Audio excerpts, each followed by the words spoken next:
আমাদের সন্তানরা দেখবেন রাত্রিবেলায় অনেক কান্নাকাটি করে, নবজাতক সন্তানরা আচমকা কান্নাকাটি করতে থাকে। আপনার ইমাম সাহেবের কাছে যান, হুজুর একটু পানি পড়া দেন, হুজুর আমার সন্তানকে একটু ঝাড়ফুঁক করেন, আমার সন্তান তো আচমকা রাত্রিবেলায় কান্নাকাটি করছে।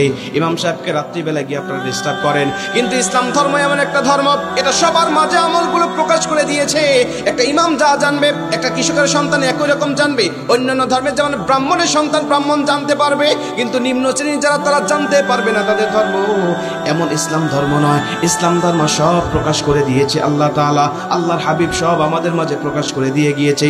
আপনি ইমাম সাহেবের কাছে না গিয়ে নিজেই যদি সূরাতুল বাকারার 255 নম্বর আয়াত অর্থাৎ আয়াতুল কুরসি তেলাওয়াত করে ওই সন্তানের উপরে যদি আপনি একটা ফুঁক দিতে পারেন, আপনার সন্তান কান্না বন্ধ করে দিবি।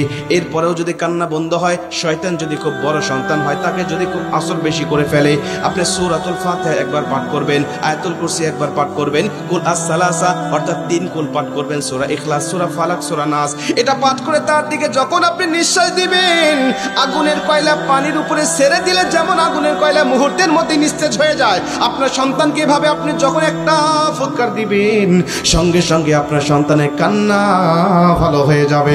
জোরে কান সুবহানাল্লাহ।